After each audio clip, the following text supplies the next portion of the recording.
Yo, what's up? Welcome to Kind of Funny Games Daily for Tuesday, March 5th, 2024. I'm one of your hosts, Blessing Adeoye Jr. I'm joined by the Nitro Rifle, Andy Cortez. Blessing, the Lisan al-Gaib is the Fremen term for an off... Al-Gaib. Huh? Al-Gaib. Yeah, Lisan al-Gaib is a Fremen term for an off-world prophet or messiah. Huh. There's been a lot of scuttlebutt in the Dune universe that the Fremen see this Timothée Chalamet, but there's one part in part one where he's never worn this suit before that they make him, the suit that like recycles your sweat and like keeps you cool. I'm gonna tell you right now, I don't know shit about Dune. So Dune's just a hot planet. Yeah. Think of it just like a big beach. Just a nonstop beach, no water. I know there's a lot of sand. No water. And he puts on they're wearing these sweatsuits that are like super special. They keep you cool and hydrated during like the insane like heat that when the sun's pouring on you. They keep you super hydrated. It's just always like giving you Powerade. There's like little straws that stick out, and it recycles your sweat or whatever. And he's never worn the suit before, but the lady's like, how did you know to like seal off the leg parts into your boots? And he was like, oh, it just seemed like the right thing to do. Yeah. And she says something to the effect of like, you're the chosen one. He will show himself as he'll know your customs as if he was born into them. Oh, and so that's kind of like the prophet, the Lisan al-Gaib. Yeah, that's kind of sick. I haven't seen part 2 yet, but man, dude, the IMAX showings, Dolby showings, they're all sold out through the end of like next week. Really? Yeah, through like the 11th and 12th. So I'm probably gonna go to the Regal Theater. So I've not seen Dune 2. I've also not seen Dune 1. I'm sort of in Avatar territory with it, where it's like I know so little that any detail you give me is gonna fucking blow my mind about Dune. The difference with Avatar though is that I do want to see Dune. I've been trying to make plans. The problem is, I try to watch it by myself on HBO Max, and like I get in, I'm like 10 minutes in, and I'm like, I feel like going to sleep. it's a slow watch. Yeah, I'm like, this is too slow for me to watch by myself. Like I need friends around. I need popcorn. I need to be locked in, and I need like nothing else. If I have my phone in the vicinity, it's over. I'm not going to pay attention. I think I'm kind of a bandwagon Dune fan, obviously, because like I didn't read the books, right? But when part 1 came out, I was like, this movie's okay. This movie's good, right? Like a good to an okay range. Very, very slow. Tons of exposition. They're building the world. If part 2 came out and sucked, I wouldn't be rewatching part 1 again for like the 3rd or 4th time.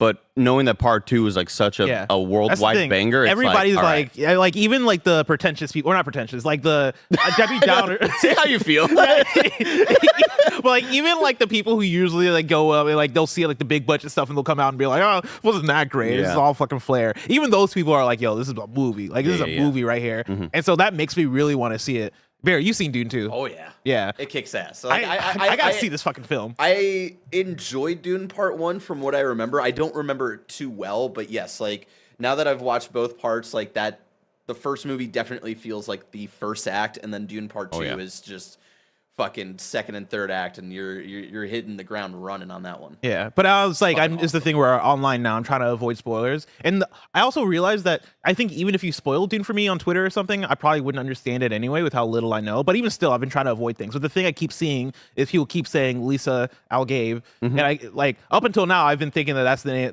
name of Timothée Chalamet's character. Oh, his name? Do you want to know his name? Yeah, tell me his name. Paul. You're lying. You're fucking lying. Paul Atreides.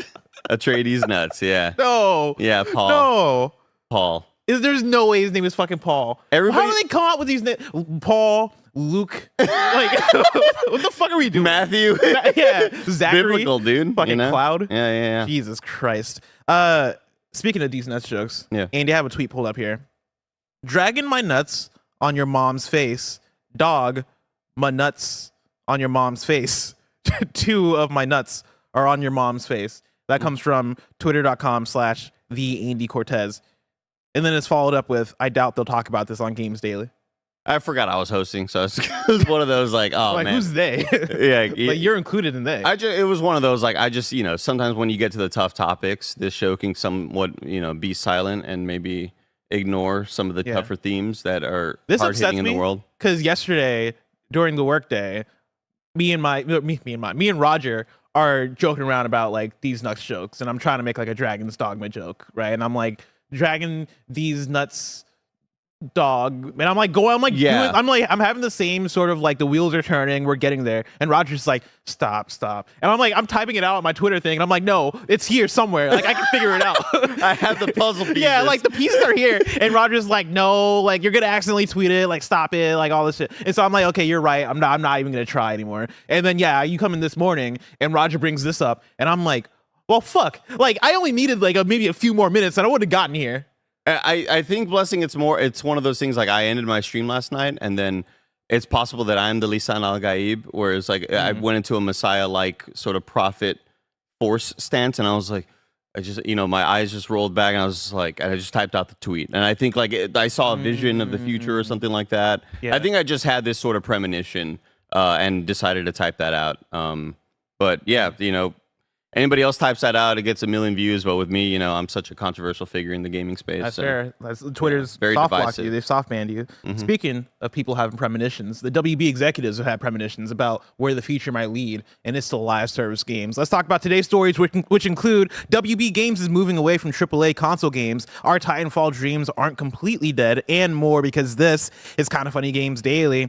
We run you through the nerdy news you need to know about each and every weekday, live on YouTube, Twitch, and on podcast services around the globe. If you love what we do, support us with the Kind of Funny membership on Patreon or YouTube to get all of our shows ad-free, watch us record them live, and get a daily exclusive show. For a chance to be a part of the show, submit your thoughts and opinions as YouTube super chats as we go. Housekeeping for you, I'm going to be at PAX East. I'll be hosting a Game Showdown panel on March 22nd at 1 p.m. in the Albatross Theater, featuring Jarerd Petty, Jeff Grubb, and more reveals to come. And then I'll also be hosting the Cyberpunk 2077 panel with the game directors in the main theater on March 23rd at 3:30 p.m. Eastern Daylight Savings Time. You gonna meet Idris Elba? I don't think so. No, because he didn't direct the game. He was just in it. You don't think he'll drop by for PAX just to I think we were saying the same thing about Game Awards. And if he didn't drop by Game Awards, I don't think he's going to drop by PAX, sadly. I thought he'd drop by because maybe he wanted to just check out like the indie alley. Go to Artist Alley and buy. He's like, a big fan of Mina the Hollower. He's like, I gotta check out the gameplay. I've been waiting years for this thing. The Shovel Knight devs are finally putting out a new game. They can't let me down. Highly anticipated. Yesterday, the final DCEU in review episode went live with the crew's review of Aquaman and the Lost Kingdom. You can find that over on youtube.com/kindafunny. And then a new Gregway is up. And Andy, I saw this go up, and it's like 23 minutes long. Did you know that Gregway's got that long? No, I thought they were like 7 to 10. Yeah, I thought they were more so like in the 5-minute range. Like even when I've done my own, I'm like rambling for like 15 minutes. I've only done like 2 of them. But I put him out and I'm like, okay, that's a beefy one. Apparently Greg's is on here by himself, putting out like podcast length things, which is insane. 23 minutes. I wonder what it's about. I also wonder what it's about. Like part of me is like, what does Greg have to talk about that long? But then also I'm like, oh, it's Greg Miller, so he'll find something to talk about for that long. Yeah. But yeah, you can find that if you're on Patreon or if you're I guess just a Kind of Funny member. If you have a Kind of Funny membership on Patreon or on YouTube. Thank you to our Patreon producers, Carl Jacobs, Kieran, Hovasapian, and Delaney Twining. Today we're brought to you by Shady Rays and BetterHelp, but we'll tell you about that later. For now, let's begin with what is, and forever will be, the Roper Report. It's time for some news. We have 5 stories today. A baker's dozen. Starting with our number 1. Warner Brothers wants to shift away from volatile AAA console games and lean into the free-to-play and mobile market. This is Eddie McCook at GameSpot. During a recent Morgan Stanley speaking event, Warner Brothers Discovery gaming boss JB Perrette discussed some of the company's strategies for gaming going forward, and it includes more live service, mobile, and free-to-play games. He said, quote, "We're doubling down on games as an area where we think there is a lot more growth opportunity that we can tap into with the IP that we have and some of the capabilities we have in the studios where we're uniquely positioned as both a publisher and a developer of games." Parrott said WBD's recent gaming output. I don't like that they added the D because it's just WB. Now the D is confusing. Yeah. Is that Discovery? Yeah, Warner Brothers Discovery. I don't like it. I don't like it either. I mean, look, it'll probably change when they sell something off and they merge with Apple or who knows Yeah, what's going to happen. Yeah. WBDA. You won't be saying it for very long. WBD's nuts. Yeah. Parrot said WBD's recent. What about these nuts? Oh, that's really good. Yeah. The recent gaming output has focused on AAA games for console, and that's great when a game like Hogwarts Legacy sells 22 million copies and becomes the best-selling game of the year. But this kind of success is never guaranteed, and what Parrot is saying what Parrot said was a volatile market. He pointed out that one of WB's latest big games, Suicide Squad Kill the Justice League, was a disappointment for the company. So the plan going forward, he said, is to help reduce volatility by focusing on core franchises and bringing at least some of them to mobile and free-to-play space, as well as continuing to invest in live service games that people play and spend money on over a long period of time. This will help WB generate more consistent revenue, he said, going on to tease that WB had some new mobile free-to-play games coming this year. Also worth noting that this is just because WB may push into new places. That doesn't necessarily mean it will stop making big single-player AAA games. Quote, rather than just launching a one-and-done console game, how do we develop a game around, for example, a Hogwarts Legacy or Harry Potter that is a live service when people can live and work and build and play in that world on an ongoing basis, he said. Perret went on to say that WB is uniquely positioned because it has popular brands. He singled out Mortal Kombat, Game of Thrones, Harry Potter, and DC as its biggest, as well as 11 different internal game development studios. He also teased that WB has a strategic investment plan to help make future games more successful, adding that the company just recently brought someone on to help with brand management and sustainability. If WB can execute, Perret said he expects gaming to bring meaningful growth to the company in the years to come, but making games takes time. So Perret cautioned that the company is laying the foundation now for returns that could come in 2025, 2026, and 2027. WB, they don't be missing when it comes to games, movie, TV. They don't miss on the business side, especially. Oh my God. Killing it. I mean, you start off this story so strong, Blessing, because you bring up that this was at a Morgan Stanley event. Mm-hmm. This wasn't at a PAX or a Comic-Con where the fans congregate, where you want to talk about the future and you're excited about the products and the content that you're putting out. Morgan Stanley, I just want to read like how fucking lame and, boring this shit sounds. What does Morgan Stanley do? Corporations, organizations, and governments rely on Morgan Stanley as a global leader in investment banking. We advise clients on transactions, including mergers, acquisitions, restructurings, initial public offerings, IPOs, convertibles, share repurchases, debt offerings, derivatives, and more. That's where they're at, right? Yeah. We know that a lot of companies are doing these speeches at these other events that aren't like for the nerds or for the fans, but like this just feels so on brand and so on point for a company like WB that has been, obviously with David Zaslav at the top of everything, kind of running, and you hearing about all the movies getting canceled and all the tax write-offs. It just feels so fitting that this news was given at a Morgan Stanley event with a bunch of fucking losers in the crowd just trying to buy the shares to make that dollar amount go higher that they already have in their bank. It's like, this is like the most apt thing you could have told me, that's where this news was sort of broken.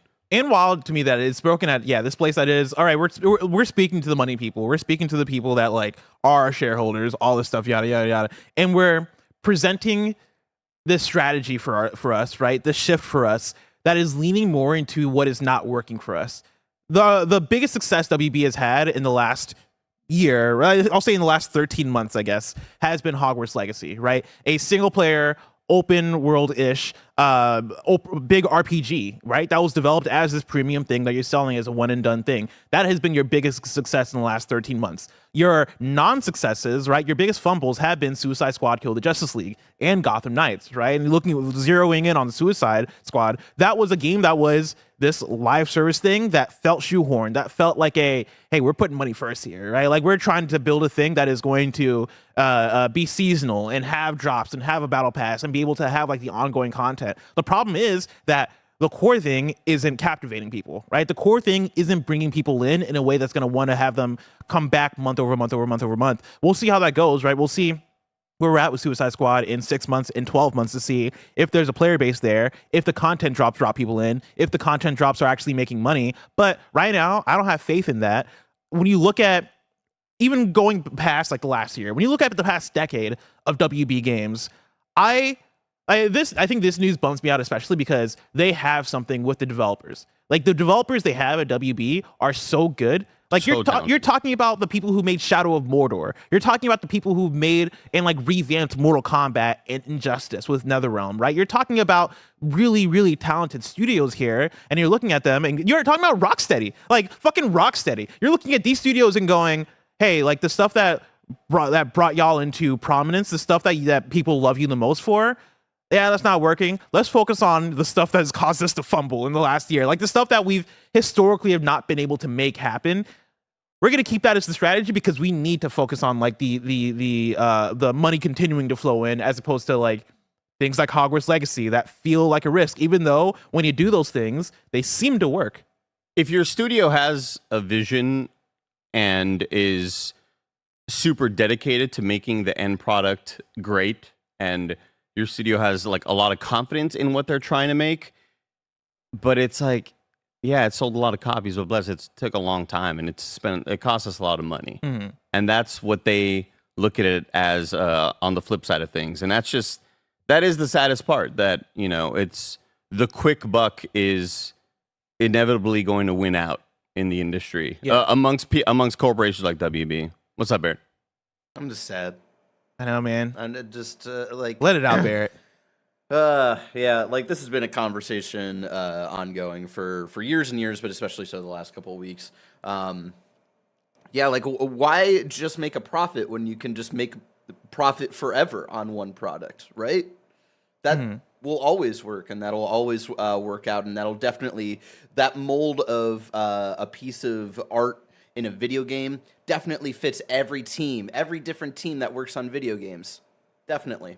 We see the proof with Rocksteady and Suicide Squad. That was definitely a good fit. That won't fucking blow up in making all of their studios work on live service games. Yeah. What the fuck are we doing here, WB?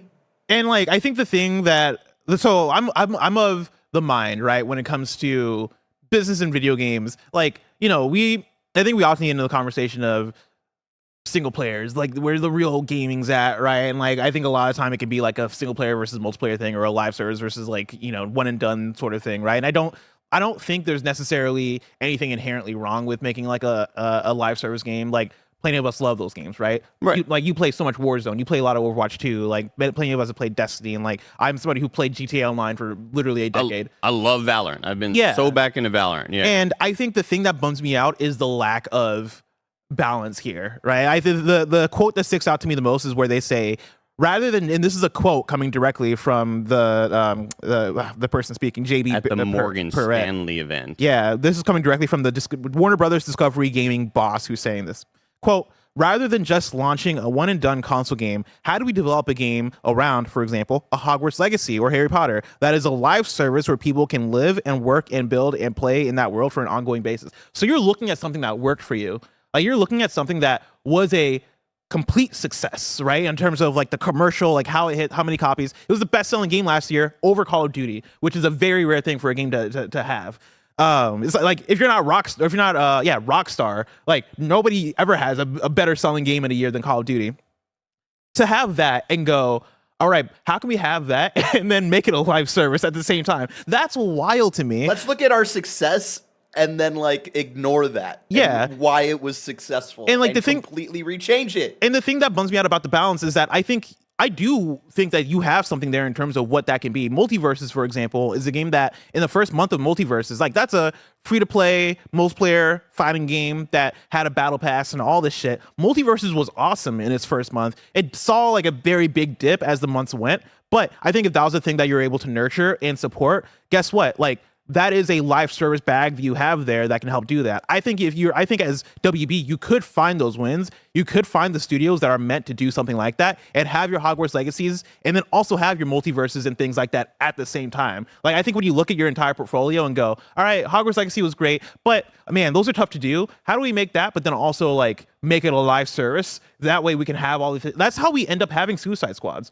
which Rocksteady shouldn't have been making a game like Suicide Squad, right? Like Rocksteady should have been making more games like Arkham, right? Or should have been making something that fits that studio. I think when you try to chase, when you try to chase the trends, chase the money, that's how you end up with more Suicide Squads. And when you talk about Hogwarts like that, that makes you think that the next game that studio is going to make is going to end up being another Suicide Squad, which is not a good look for you.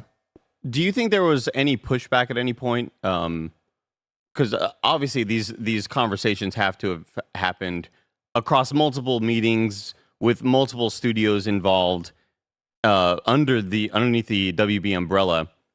I wonder, was there ever any like, hey, can we? What about DLC for Hogwarts Legacy? What if that's a way to generate more funds for this already very, very popular game? Were there any talks there, do you think? I mean, that's a good question. I think DLC can be hit or miss in terms of the success of it. Like, one thing that we always talk about is Spider-Man, Spider-Man City That Never Sleeps, and how that feels like it just came and went. And I even look at like Horizon Forbidden West, the Burning Shores, for example. And for as much like development effort and like as much content as you're putting in there, are you seeing the return? Like, when you look at it and the only people that can buy that DLC are the people that already own like the $70 premium thing. And then it is, all right, you're looking at that pocket of people. And then like you're probably a minority of those people are coming out and buying the DLC.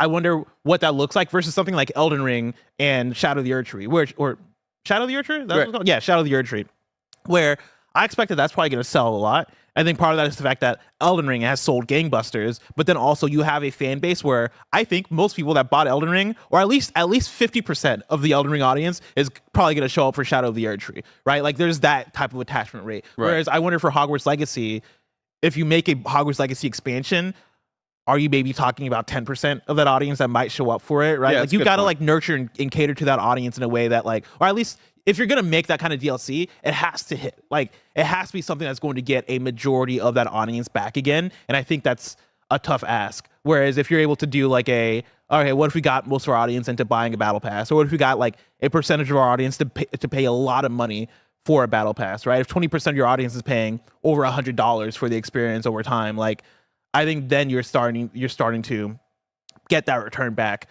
But yeah, like, I mean, I would love to see how that looks like, right? Like, I think that is a strategy to explore. But yeah, like, I don't know. Like, back to like the whole conversation with like just live service in general and like how it all fits into WB. I guess I just don't understand how you look at your studios holistically and go, this all isn't working. Let's focus in on the thing that also isn't working for us, which is live service. I think that's the thing that really stands out to me from here. If Barrett can bring up this video, this is Pirate Software, a very, very popular Twitch streamer, former game developer. And this is just something that I will always reference because it is just sort of him kind of doing a little bit, not a deep dive, but just a little bit of here's some backstory to game development and how some things succeed and fail at Blizzard. Yeah, here's the biggest sadness, dude. I worked 2 years of overtime straight on StarCraft 2, Wings of Liberty. StarCraft 2 Wings of Liberty made less money than the horse, the first Sparkle Pony horse in World of Warcraft. A $15 microtransaction horse made more money than StarCraft 2. Yeah. That's it. That's the whole meme, dude. You're wondering why these companies do microtransactions? Because dipshits keep buying all of them. Yeah. Like that, then that's the exact point I'm making here, right? Where if you can get a large percent of your audience to pay $5, $10, $15 for a skin of something, if it becomes between that or, hey, here's a $40 expansion that 5% of you, 10% of you might pick up. Like, I think you start to look at the microtransaction thing and go, oh, that's a way more viable way of monetizing.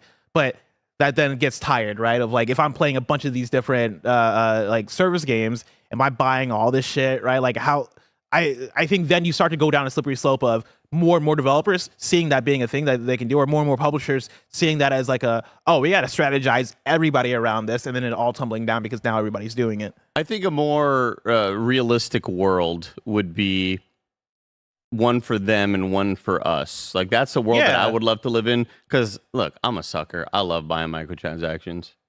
I'm part of the problem. I love buying cool looking gun skins in Valorant. I want my Soldier 76 or my Ashe in Overwatch to have that cool Halloween or Christmas theme. I'm the sucker. I'm the one who does that shit. But I also love supporting single player games. And I really thought we had crossed that threshold with Jedi Fallen Order back when EA put that. I was like, oh shit, actually, let's start greenlighting more of these big single player projects that are very successful and are making a lot of money. This is a viable way to have a successful company. We were totally out on single player games, and this turned the tide.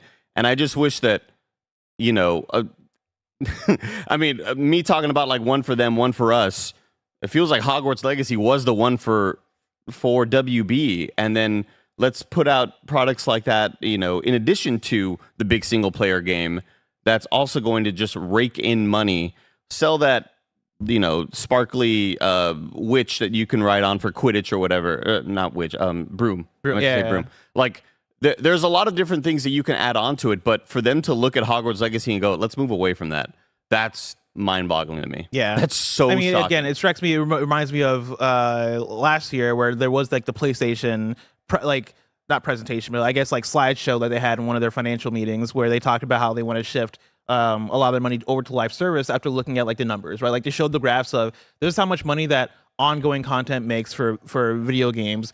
This is how much money we want to invest into like live service style stuff so we can like hopefully get that profit up, right? Hopefully make more money this way. And that was we saw that PlayStation showcase that happened around that same time, and that was met with a lot of like, ooh, I don't know about this, like Concord, Fair Games, Marathon, like, oh man, like the audience didn't respond that well to it. And, I think over the year, I should say, like Last of Us Online got canceled, Helldivers 2 comes out and it's doing pretty good, right? And it's like, okay, like as long as you're managing this in a way, like Last of Us Online being canceled, indicative of, oh yeah, like this wasn't a meant to be thing, but also at least you're canceling it. At least you're seeing it before it comes out and disappoints people, right? And like that, at least you're managing that in a way. Whereas WB, the thing I worry about is, like higher ups over there looking at the pure dollar signs and going, okay, well, this is what makes more money, and this is the money we're making. We think we can make more money. Like, let's go ahead and make this thing when you're not looking at the actual content of your of what you're putting out and why it's working. And I think when you look at Hogwarts Legacy, you go, oh, we've been making this forever. It took a lot of money to make this, and we don't always know if this is a surefire bet. Let's try to go for something that might be easier and might and like what the graphs are telling us is going to make more money. And I don't think that's going to lead to success for you. Like, good luck with it, obviously, but I don't know, man. We'll see. Let's move on to story number 2. The new game from Titanfall's director is reportedly set in the same universe. This is Tom Ivan at Video Games Chronicle. Respawn Entertainment is reportedly working on a new game set in the Titanfall universe. That's according to Giant Bomb reporter Jeff Grubb, who was discussing Respawn's current projects after it was confirmed that parent company Electronic Arts had canceled a Star Wars FPS that had been in development at the studio. Last year, Respawn boss Vince Zampella said a very small team was in the early stages of developing an original IP at the studio. The Skunkworks team was being led by Steve Fukuda, the game director of Titanfall and Titanfall 2, and the mission is to find the fun in something new, he told Axios. Seemingly referring to the same project during the latest episode of Game Mess Mornings, Grubb suggested it had entered a new prototyping phase. Quote, there are always conversations about Titanfall 3.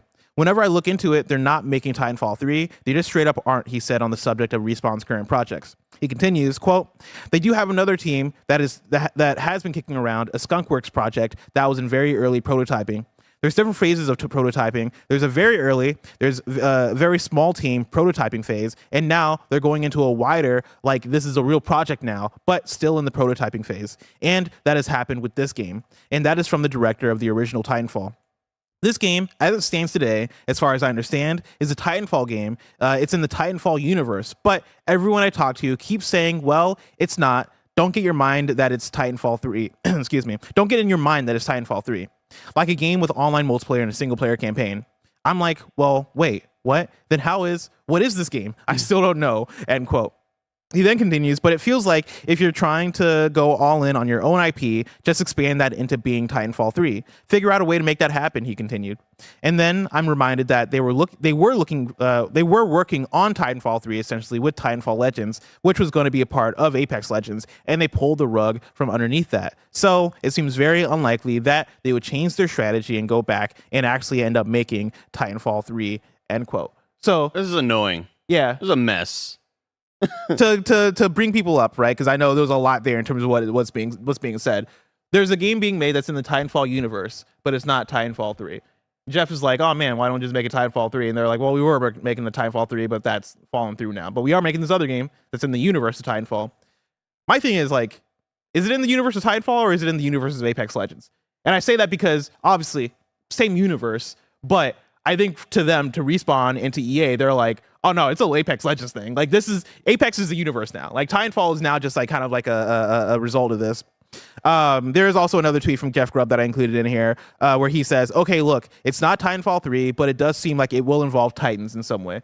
Do you think it'll be like presented as an Apex type of game with like the name Apex, but it's essentially Titanfall? It's a card game, and on the wall there's posters and there's Titans on it. Oh shit. Like Honestly, yeah. I think that's the closest thing. Enough with this universe shit. Enough with it's just annoying as shit, and it's gonna turn fans off and get them less and less excited with these continued hints at it's maybe greenlit. It's not greenlit. They canceled it. Maybe there's still development. There's another thing in development. Mm-hmm. Sequel to Titanfall. It's not quite Titanfall. Dude, it's so fucking annoying. Enough. Yeah. Like, these stories are just going to sour the whatever there is left of the fan base because you're going to keep on giving them hints and teases of what this is. Now, are all these hints and teases similar to like what Ryan Reynolds did with the leaked Deadpool footage back in 20 whatever that was, where he purposely leaked his version of like, this is what Deadpool can be, and fans got so excited that it was then made into a movie? Is that what they're trying to do here? If so, awesome. But it's like, I feel like we've been hearing this story for so long. How is it going to involve Titans if it's not a Titanfall 3 game? Are they just going to be in the background again? Is it going to be like, oh, the fucking dinosaurs from Titanfall are in there? It's funny that you say card game because, like, as I was reading through it, I was like, probably like a real time strategy type situation with like Titans or whatever. It's so I'm like, cool. Yeah, like I mean, to be fair, this is all like reports and rumors, right? Like it's not necessarily Respawn coming out and like saying all these things. It is Jeff and like other reporters being like, yeah, this is what I've heard, and I don't know, like. I am with you that I'm like, I don't even care anymore. Yeah. Like it's sad that it's gotten there. You know? Like now that I'm at a point where I'm like, okay, cool. I'm just not going to get Titanfall 3, which sucks, but it is what it is. Like, I get that you think Titanfall isn't going to sell. I think the Titanfall Apex thing sounded like it had like promise, and it's like, all right, cool. It got canned, whatever. All right, the Mandalorian thing also got canned, which is also supposed to be okay, cool. I don't want it anymore. So what? Point. Yeah. So at this point, what are the projects that you see, like not redeemable, but what are the projects that EA is seeing as like this could be a workable project? This is a profitable thing that we can dedicate 3 to 4 years on. Mm-hmm. Is it the big license thing that is very, very popular, like Star Wars? Guess not, because we're going to cancel that. Is it the thing that people have been clamoring for a long time, a sequel to one of the best first-person shooter campaigns of all time, Titanfall 2, making a Titanfall 3 game? No, it's not that. So just don't say anything. I don't want to know anymore, man. Yeah. Like, it's exhausting because I think Apex Legends keeps on doing that as well, where the new character in the cutscene said a name from a person who's from Titanfall 2.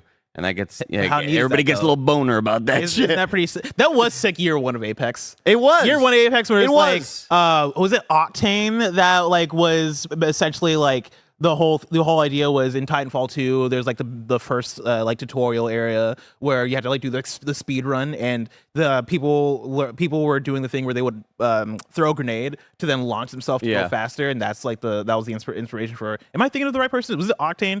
I'm pretty sure it's right. Yeah, I'm pretty sure it's right. Like, for me, I was like, oh, that's sick as hell. Like, that's awesome. I love those connections. Now that we're years after, and it's like, well, we're not getting any more Titanfall shit, then I'm like, all right, then what's the point? Like, if you like, I think it was cool with the idea of we can build a bigger universe over time. But as we've gotten further away from Titanfall even being a thing anymore, and it just being Apex Legends, I'm like, all right, I guess. But now I'm like, what's the point of Apex even being in the Titanfall universe? Like, at this point, you could have just made Apex its own universe and just build off of that instead. But hey, let's move on. Anyway, before we I'm move sure we'll on, hear about that again in 3 months. And yeah, in like half a year, there's gonna be a new rumor. It's like, hey, Titanfall 3 is back on. Get excited, everybody. Then a month later, it's going to be canceled. Before we move on to story number 3, let me tell you about patreon.com/kindafunny and youtube.com/kindafunnygames. That's where you can get the Kinda Funny membership, which allows you to get shows ad-free. And speaking of ads, let us tell you about our sponsors. This episode is brought to you by Shady Rays, an independent sunglasses brand that has over 300,000 5-star reviews. They are on a mission to match affordability with durability, making top quality shades accessible to everyone. They have tons of styles and colors to pick from, so finding the perfect polarized shades is a breeze. Get ready for a whole new level of clarity with Shady Rays Pro Polarized lenses. Here at Kinda Funny, we all love wearing our Shady Rays, whether it is Tim looking dope doing his Pokemon Go walks or Joey just looking fantastic in her tangle-free shades. If your shades go MIA or take a hit, don't sweat it. They've got lost and broken protection, so you never have to worry. You're covered from day one. And if you don't love your shades, exchange or return them for free within 30 days. Exclusively for y'all, Shady Rays is giving out their best deal of the season. Head to shadyrays.com and use the code KF20 for $20 off each pair of polarized sunglasses. Try for yourself the shades rated 5 stars by over 300,000 people. This episode is brought to you by BetterHelp. Whether it's friends, partners, or coworkers, I am blessed to have many amazing relationships in my life. But a common misconception about relationships is that they have to be easy to be right. But sometimes the best ones happen when both people put in the work to make them great. Therapy can be a place to work through the challenges you face in all of your relationships, whether it's with friends, work, your significant other, or anyone else. Some of my best friends use BetterHelp and love how helpful it can be for learning positive coping skills and how to set boundaries. It empowers you to be the best version of yourself, and it isn't just for those who've experienced major trauma. If you're thinking of starting therapy, give BetterHelp a try. It's entirely online, designed to be convenient, flexible, and suited to your schedule. Just fill out a brief questionnaire to get matched with a licensed therapist and switch therapists at any time for no additional charge. Make your brain your friend with BetterHelp. Visit betterhelp.com/kindafunny today to get 10% off your first month. That's BetterHelp, HELP.com/kindafunny. And we're back with story number 3. El Paso Elsewhere Studio reveals a horror fantasy kidnapping simulator. This is Liv Nyan at Eurogamer. The studio behind last year's supernatural neo-noir shooter El Paso? either or. Okay, Either or. cool. El Paso Elsewhere has announced its next game, Life Eater. Strange Scaffold, which also develops Space Warlord Oregon Trading Simulator, Sunshine Shuffle, and an airport for aliens currently run by dogs, revealed Life Eater. Alongside the news, it had signed a deal with indie publisher Frosty Pop to release 5 games. Life Eater is described as a horror fantasy kidnapping simulator set in suburban America. You'll play as a modern-day druid who must kidnap and sacrifice people to the dark god Zimforth. He must perform this ritual every year, otherwise the world will end. This is so Strange Scaffold, the studio, led by the one and only Zalavier Nelson. Zalavier Nelson, dope dude, dope individual. He's been in the Kinda Funny studio before. I think he was here for GDC last year when we did the Kinda Funny showcase where people came through and they demoed their different games. He's a really smart dude, really cool dude. Makes a lot of weird ass indie games, which I gotta respect. He made a game a few years ago, Hypnospace Outlaw, which was like a browser. Wow, I didn't know that was him. Yeah, that was him as well. And Wow. that's like a fucking trippy ass game where you're going through browsers and doing a bunch of shit. That was like the nonstop. The Besties content would, the Besties podcast would always talk about Hypnospace Outlaw. I learned he's like because of how much he's done. I thought he must have been in like his like 30s or late 30s or something. That dude is in his like mid 20s. And he's fucking just out here killing it. He put up a video to kind of talk about what's going on with this partnership that he has going on to greenlight 5 different games he's making here. I want to watch it together because I think it's really cool and really interesting. Barrett, do you have it pulled up? 5-game deal. There you Trade go. Scaffold has a 5-game deal. I'm giving you the scoop. I took new headshots for this. First off, we're making Life Eater a horror fantasy kidnapping sim you can wishlist right now on Steam. We're making a fast-paced covert revenge thriller FPS called I Am Your Beast, where basically Black Jason Bourne messes up the military-industrial complex. We're making an untitled co-op kaiju horror cooking game. We're making an untitled after-hours library horror game. Last but not least, El Paso Elsewhere is coming to phones, which is something we literally thought All these games was sound cool, by physically the way. impossible. This is all happening in collaboration with Frosty Pop, who is the only other developer that I found in over a decade of searching, who believes that if you make your production processes better, faster, cheaper, and healthier, that also puts you in a better position to give your players the games they deserve.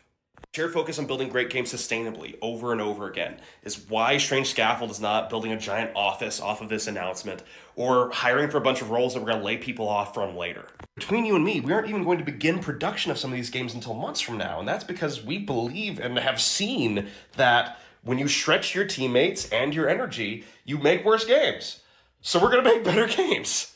This is all Frosty Pop and Strange Scaffold trying to demonstrate by example that in a time where the games industry is on fire, and anything that isn't live service or immediately turning a mega profit on either a team or a project level is getting shut down with prejudice, obliterated from orbit, that different is possible, and again means that you can give players games and experiences that respect their time, games and experiences that they deserve to have. Look me in the eyes and tell me that a co-op kaiju horror cooking game doesn't deserve to exist. You'd be a liar.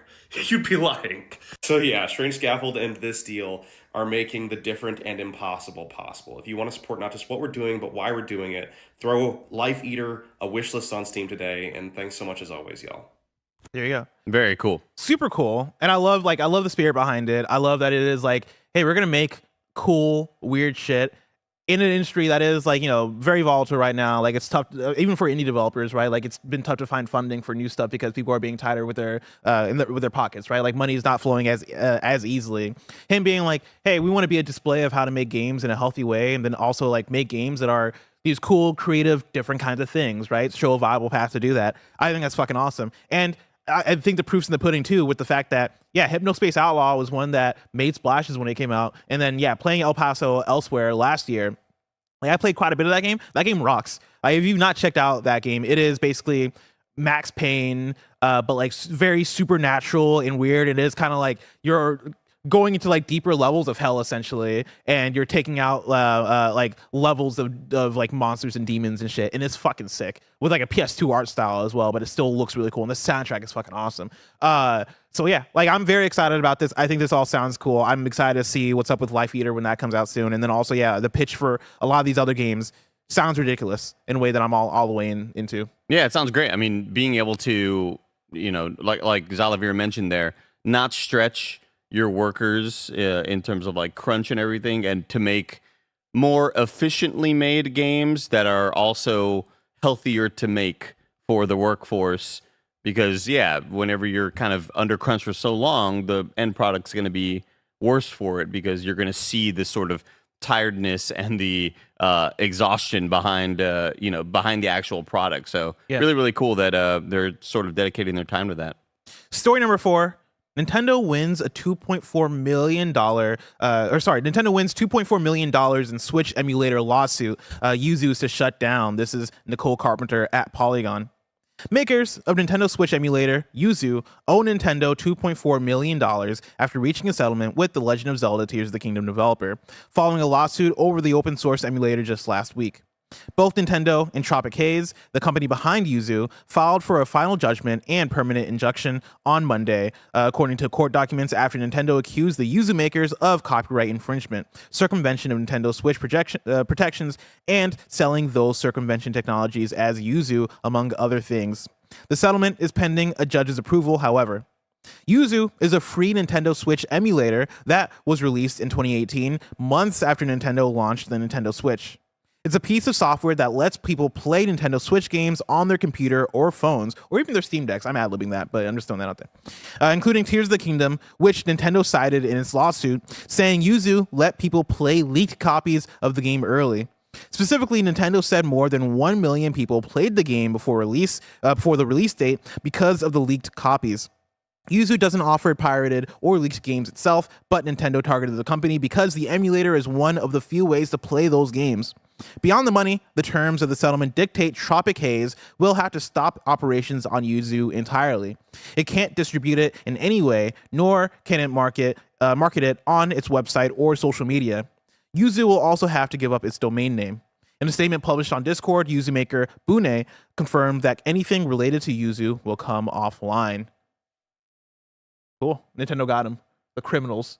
The fucking the non-law abiding citizens that were out there using Yuzu on their Steam Deck. No more crime for you. No more crime for you. I did love their statement. Which one? They put out a statement that was like, we're against piracy. We never meant for this to be for piracy.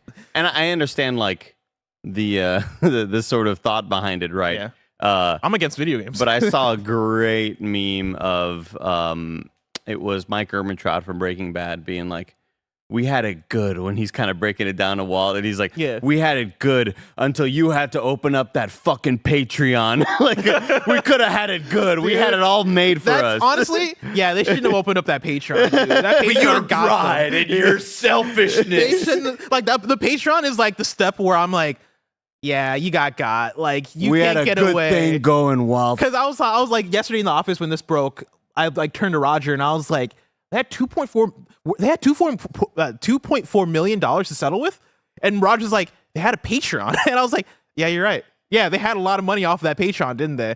I'd say one of the bigger bummers about this that a lot of people have been pointing out on Twitter is also the shutting down of Citra, which was owned by them. Citra was their 3DS emulation software, which super sucks because there's tons of 3DS stuff you cannot buy anywhere anymore. And that being shut down as well, you know, is very against the whole, you know, it's kind of ruining a lot of 3DS preservation in that way. Games that just were maybe on the 3DS store and then Nintendo shut that shit down. Now you just can't get that stuff. So I hope you had it or at one point because, yeah, that's just not accessible anymore, which is a massive bummer. Yeah, I think that's what sucks. And that's the thing where I think that's where we get into the gray area of all this of, I'm somebody who, when it comes to games that are either unavailable, that like games that I can't buy via a marketplace that is like a clear, okay, I give you money, Nintendo, and you give me this game. If I can't do that, I'm gonna emulate that shit. I'm sorry. Like if it is like available in a way where, especially if it is a thing where it's like, you know, I am hurting nobody by going to emulate Rocket Robot on Wheels right now. Mm-hmm. You know, like that, I think it's a different thing than, all right, Zelda Tears of the Kingdom just came out. In many cases, it was like pre-release. It wasn't out yet. Yeah, it wasn't even out. It wasn't even out yet, right? People are buying this, or not buying. People are downloading this thing and just playing it willy-nilly. And Nintendo's talking about 1 million copies that are being pirated. Then I think there's way more of a case there, and I can't defend that, right? That's like, nah, I get it. Like, protect your business, I guess. But either way, I do think that it is a bummer that Yuzu is going away entirely for that other side of the gray area where, yeah, there's a lot of these 3DS games that aren't available, right? That are going offline, that the only way to play them would be to use these means. And I think that's a big bummer for video game preservation. Like I think that is a thing that Nintendo, you should provide a way for people to play these games. Right. So, but that's big news, Andy. Yeah.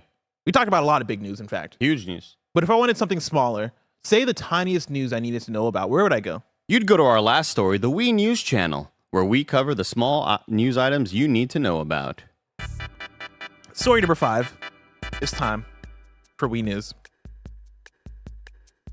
Arrowhead Studios confirmed mechs are coming to Helldivers 2. Woo! There was a tweet that went up.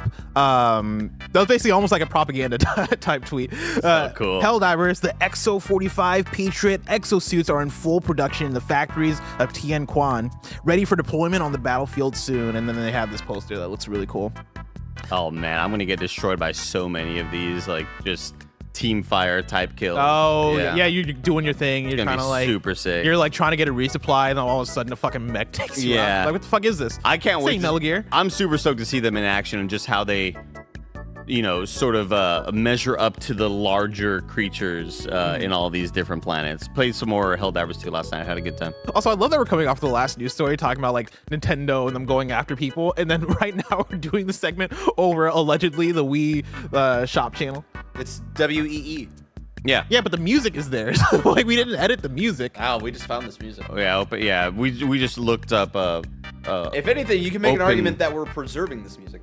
Yeah, public domain. I mean, I guess the music. Wii Shop channel isn't around anymore. That's not stopped Nintendo though. Moving on to the next bullet point. New Fallout controller designs are available via the Xbox Design Lab. They look pretty cool. Bears brought up a video trailer showing off how they look. I have a new Design Lab controller on the way, Oh, but yeah? right now it's stuck in Guangzhou. I thought you were gonna say Guantanamo Bay. I was like, how'd they get there? what they do? What the controllers do? It's stuck in shipping right now, but I made it the colors of my Fiesta San Antonio Spurs colors. Very, very excited for it. Pretty neat. These Fallout controllers look sick as hell. I love those. Trails Through Daybreak launches on July 5th on PS4, PS5, Switch, and PC. PlayStation has announced 5 games via its India Hero project. They are Meteora, The Race Against Space-Time, Fishbowl, Mukti, Requital, Gates of Blood, and then Suri, The Seventh Note. And then games coming to Game Pass in March. Today, you're getting Warhammer 40k Bolt Gun. Yeah, on the game starring Rahul Kohli. Yeah. Cool. On the 7th, you're getting Paw Patrol World. I'm gonna come back to that in a second. On the 12th, you're getting SpongeBob SquarePants Battle for Bikini Bottom Rehydrated. On the 13th, you're getting Control Ultimate Edition. On the 14th, you're getting No More Heroes 3. And then on the 19th, you're getting Lightyear, Frontier, and then MLB The Show 24. Crazy that still comes to Game Pass. MLB The Show 24? That's wild. Yeah, very cool. God dang. Coming back to Paw Patrol World. So, over the weekend, I was getting my haircut, right? And like, whenever I'm getting my haircut, my barber will oftentimes talk about video game stuff. And like, you know, we're chatting. I forget where it starts, but like, he asked me like, cause I tell him about like, yeah, I'll talk about video games or whatever. And he's like, yeah, like, do you ever talk about like kids games? Like, what are some good kids games? And I'm like, oh, not really. But I guess like there's a new Bluey game. I don't know if you watch, I don't know if you and the kids watch Bluey. Yeah. And he's like, oh yeah, no, I know Bluey. And I was like, yeah, like I'm pretty sure like it's on Xbox. And then there was like a pause for a second. And I was like, oh, you know what? If you get Xbox Game Pass, I'm pretty sure the Paw Patrol games are on there. And he's like, oh shit, really? Oh shit. Yeah. And I'm like, yeah, if you got Game Pass, like Paw Patrol. I'm like, I don't know if they're good, but you know, depending on how old your kids are, like you might be able to hop on that Paw Patrol. And so I'm glad I got that right. Because I wasn't positive, but Positive. Yeah, there you go. But yeah, I gave him the recommendation of Paw Patrol on Game Pass, and that's all thanks to this job right here. I love that. No. I love that. That's it for Wii News. Yeah, and Blessing, it's kind of wild. You know, I rolled out of bed this morning and I opened the window and I just kind of smelled the fresh breeze outside. Yeah. Birds Nice were day. chirping. It just felt very peaceful and serene and kind of got a scent of like, it's about to be your review season, Blessing. Like, It is. you smell it, you know? I do smell it in the air. Yeah. Yeah. Yeah, it smells different. Review season is here, I think. I think it's Oh, on the snap. horizon for sure. I'm Oh, very, very man. excited for it. This upcoming season is going to be a good one. Yeah? You think so? I think so. The crops are looking good right now. The apples are looking ripe in the What's fields. wild is that like I feel like we just came out of review season. like there, I guess there was like a week. There's a week of spring there. that Yeah, I mean, you know, with climate change, everything's out of loop. You're you know right, what I mean? Like it's fucking blizzarding in Texas. I will say for in April. the last week after Final Fantasy VII Rebirth, because like coming off of Rebirth, I'm like, cool, I got nothing to play but Balatro. So I've just been doing Balatro and Tekken this whole time, and I've been like waiting. I've been counting down the days, and it sucks that I don't know like when the day is gonna come. But I'm like, dude, as soon as Rise of the Ronin and or Dragon's Dogma 2 enter my inbox, it's over. Yeah. Like I think I'm just gonna I think I'm gonna devour those games. I'm in the mood for one of those games, and like. For that matter, Princess Peach Showtime, even though I don't think I'm going to get a code, because usually for Nintendo games, you only get one code. Yeah. And I think Tim might be the one to get Princess Peach Showtime, so I'm going to have to wait for launch for that one. And then there's another game. I think Unicorn Overlord is the one other one I'm thinking of.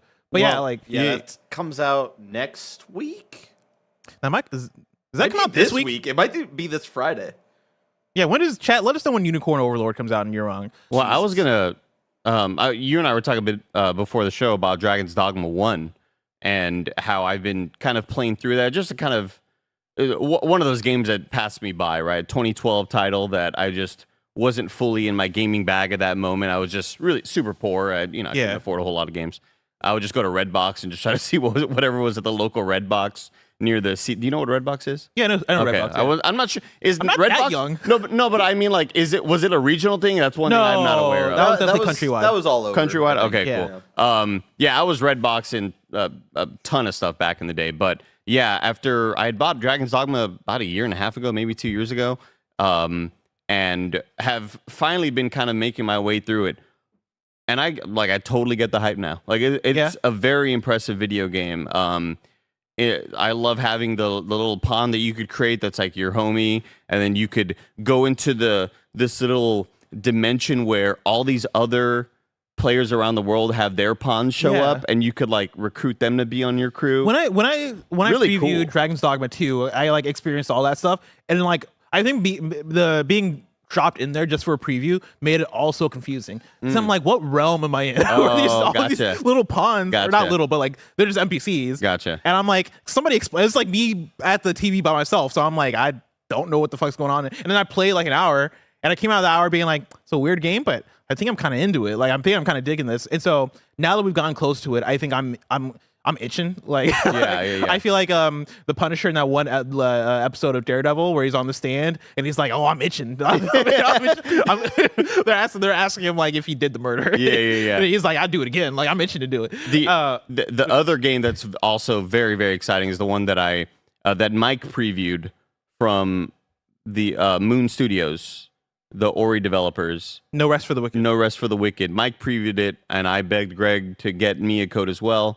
And I tried it out, and it is like 1,000% worth any of the hype that it's getting. I'm somebody, one of my biggest gaming sins is that I have not played the Ori games. And like, even though they're really? extremely my Dude, shit. you would dig Ori. I know, and I just like have never gotten to them. But this game being so insanely awesome with its visual style and the combat being so Souls-like and being so precise and like methodical with how you're going to go about it. It's not just a top-down hack and slash game. Creed was in the chat, one of our very, sort of devoted chatters, Followers. right? Creed was like, I saw Mike playing this, and I thought it was just like a Diablo-style game. I thought it was just a top-down sort of hit a bunch of buttons, do a bunch of spells, and it is like extremely Souls-like with a wild amount of verticality. Like the amount of like places that you can get to, just sort of, you see a little ledge, you climb on that, and now you're walking on this wooden beam that then takes you to another spot. I was so impressed by this demo. The combat's great, the art style is incredible, and making the build the way you want.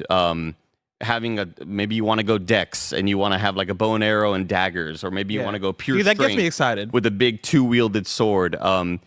Then there's the portion that I'm super stoked about as somebody who's been really into survival games. There's like a full kind of crafting system that I haven't really been able to experience it yet because I don't think it's a part of what we were given in that small little demo. But it hits early access in April, and apparently, you can kind of help build up a town again, and make your little house, or really? do sort of like a little crafting. Yeah, Really?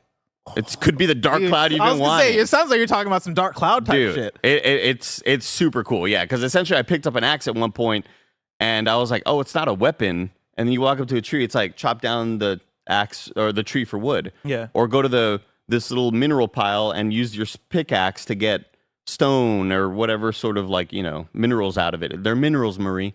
And I was like, holy shit, what is this aspect of the game? When does this come into play? Because so far it seems like a pretty straightforward, with, by the way, like wild amount of level design. The amount of places that I didn't even think, I thought it was just going to be a very straightforward thing, and suddenly I'm like in way different areas that I could have imagined in this small demo.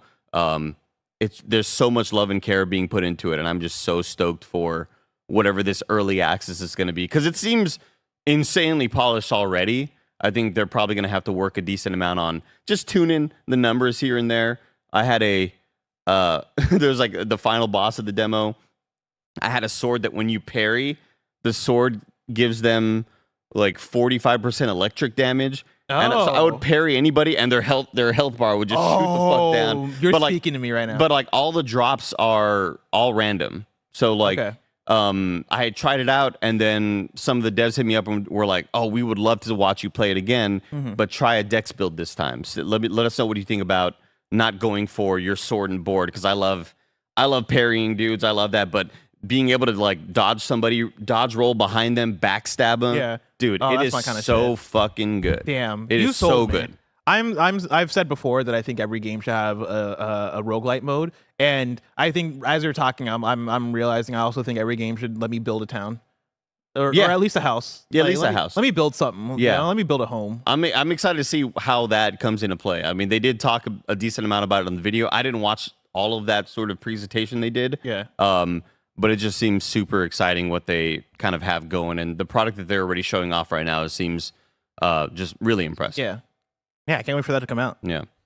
We do have a super chat from CJ Splitson who says, "Will KF review Rise of the Ronin?" I don't have the definitive answer for you, but I imagine so because it's a big AAA video game. Here's the thing: the question is who's going to review it, who's going to play it? Because I put up a tweet about a week ago that was like, "Hey, if I get these games, like, which one would you want to hear my thoughts on more?" And I put up Dragon's Dogma 2, and then I also put up Rise of the Ronin. And like Dragon's Dogma 2 won with like I think 10% more than Rise of the Ronin. Oh, interesting. Like it was close though, and then I put up a follow-up one that was Princess Peach Showtime and Unicorn Overlord. And as I was starting to like kind of filter through the results of the votes, I realized a few things. One, Rise of the Ronin is probably most my type of game out of all of those. And this is me thinking back to how much I enjoyed Wolong Fallen Dynasty last year, even though I gave Wolong I think we all gave Wolong a 3 out of 5, but Yeah. I really dug it for that time, right? Like that is the kind of game where even if it's a 3 out of 5, I will play a 3 out of 5 of that type of game. It's still hit in good ways. Yeah. Yeah. And Rise of the Ronin being like more open world, more like, you know, it feels like there's just more to it, right? It Like, looks more like Tsushima. yeah, like that. I think that's speaking to me a bit right now. Like, I think I'm in the mood for that style of game. Dude, after watching, I've been watching Shogun. And that's the thing Holy is, I've not shit. started Shogun yet. Oh, man. And I'm like, ooh, if I watch Shogun and play this game like back to back, that might hit different. The amount of times I've just wanted to start up Sekiro or Ghost of Tsushima, like both of the vibes are absolutely hitting. So, Now, like- here's the thing. One thing I would love to do is maybe we all coordinate and we do one of those, like, we all do a Let's Play similar to what we did with Spider-Man. Because, like, otherwise I just want to watch, like, you know, Tim or Greg play Rise of the Ronin or Dragon's Dogma 2. Yeah, I feel that. I'm about to choke on my coffee. But the other thing I realized too is that I'm also in the mood for Dragon's Dogma.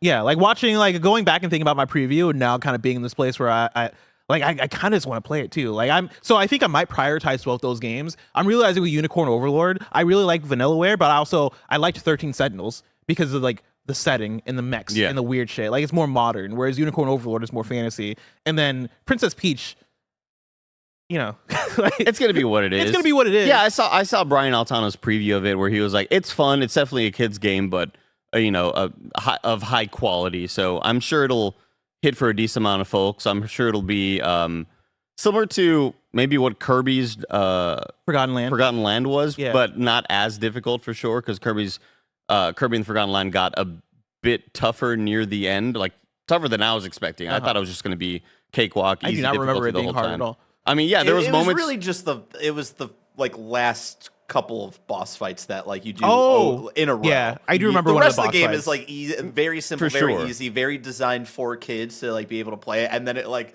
goes to 11 out of nowhere. You got to You're like, what dodge. the You got to fuck? dodge roll, and you're fighting God, and it's like, Yeah. oh shit, what's going on here? To where I was just kind of surprised by that kind of character turn. But yeah, Peach looks like it's going to be It a looks like very it- competent, fun That's game. the thing is like if Princess Peach turns out to be a special thing, I definitely want to check that out. But I'm also coming off of I played most of Penny's Big Breakaway. Like I'll probably beat that today at some point. And so I think that is sort of like that type of game, like my charming, cute, like platforming kind of type. You filled type of that thing. void. I filled that void, yeah, with Penny's Big Breakaway. So coming off of that, it's like, all right, I think I'm gonna prioritize Rise of the Ronin and Dragon's Dogma 2, maybe at the same time. We'll see if I can do that. I don't know. That's 2 big games at once. And I'm coming off a year playing big games. You know, I put in Yeah. 70 hours into Final Fantasy, 30 hours into Persona 3, and I'm still not even close to beating it, right? And then I played some other big. I guess I put in 70 hours into Tekken. 80 Whichever hours. one you prioritize more, I'll try to prioritize the other. Sick. Awesome. And then You we'll know. do a dual review Yeah. where it's like Dragon's Dogma 2. And we both slash talk at the Rise of same Ronin. time. Yeah. And we're like, we have to convince the other that our game is better. But yeah, that's what that looks like for the CJ Splitson. You'll probably see a Rise of the Ronin review. At the very least, you'll get impressions because somebody's going to boot that up here. Yeah. DJ Kento writes in and says, Yang Ye reported yesterday that people are getting refunds from Sony for Suicide Squad after the time limit because the game is so broken and won't fix, but claim they have a patch. Oh no. Is Suicide Squad broken? I thought it was just not great. I don't know. This was a story, I think maybe yesterday. Or maybe Friday. We talked about it at some point, or maybe I just listened to it on a different show. They are skipping a patch to work on like the season 1 update. And so, but apparently that patch was to fix endgame stuff that people cannot access right now. So I feel like it's a shit show over there, man. I feel like if I'm in the endgame stuff, I shouldn't be able to get a refund. You got your. You're in the endgame. You played the whole thing. You're getting a refund? You put in. I'm waiting for Fran Mirabella to be like, "Hey, I access this one part of the game. I'm not sure, if anybody has access to it." Fran ends up in like a Marvel universe. For a live service game like that, the end game is where the true game really starts. Yeah, but like, how many hours do you take to get there? And I'm just saying, Bless. Suicide Squad seems to be going real smoothly. Let's have all of our developers make a game like that. Here's my thing too. Nobody forced you to play Suicide Squad. Like we all watched the same trailers. We all watched the same promo material. Like you bought the game and then played all the way through it and got to the end game. That took like 15 to 20 hours. The Spice Runner in chat says, "Bless, stop simping." I've not even played Suicide Squad, and I'm telling y'all are crazy. Like that's fucking insane. Don't buy it and play the game. You weren't forced to buy it. It's Suicide. We knew what this game was gonna be. But blessing, you gotta understand. How is Death Note gonna get the super sniper the purple legendary sniper at the end game after you beat the boss? Yeah, that's true. Deadshot. Put in 80 hours into this game, I'm just gonna return it. I'm just gonna get my money back because I'm getting my end game sniper. I'm trying to get the sniper that gives me 40,000, crit damage or some shit. Fucking Suicide Squad. Like, listen, I'm not even here trying to like defend Suicide Squad. I'm just like, end game like maybe if there was like earlier game content that was broken or some shit. Yeah. Which maybe it is. 4 hours in, your shit was broken, but that I get. Then it's like, get your refund. But if you're in the end game, 20 hours in, it's like, all right, I'll just wait for, I don't know. Now it's time for You're Wrong. Eating the whole meal and fucking. You get to the last bite, it drops on the floor, and you're like, shit, I gotta get a refund. Insane. Of course, you can write into You're Wrong. Let us know what we got wrong, as we got it wrong, so we can watch it later. Or no, so we can correct it for those later. So we can correct it for those watching later on YouTube and listening later on podcast services around the globe. It's been a week of me hosting KHD every single day, and I think it's deteriorating my brain. I think I need a break. Well, before the show started, you're like, I'm breathing in deep. Yeah, my deep breaths were like kind of hurting me a little bit. Gosh. Paul says a beach with no water is a desert. That's Paul from Doom. Paul Atreides. Oh, it's him. Atreides nuts. Paul hanging out with Luke. Joshy G says Unicorn Overlord is out this week on Friday the 8th. That's crazy. Ratty XP says Astrobot being added to Sackboy might be our first clue for another Astro game. It's kindoffunny.com/you're wrong. Rewrite it. Let us know what we got wrong as we got it wrong. When the fuck did anybody mention Astrobot? That was first of all, that was from yesterday. Tundra says if you hook up a Wii, you can actually still hear the Wii Shop channel music. In fact, 2 software apps are still available to download from the channel, including a Skyward Sword bug fix and the Wii to Wii. I'm gonna get a refund on Skyward Sword. I didn't know still had a bug in it. Oh no, man! Bullshit. I got a fucking refund Skyward Sword. Decade later, take the shit back to Circuit City. I'm like knocking on the door, like we're not the same shop anymore. Radio Shack. We're Payless Shoes. Go somewhere else. That's it for kindoffunny.com/you're wrong.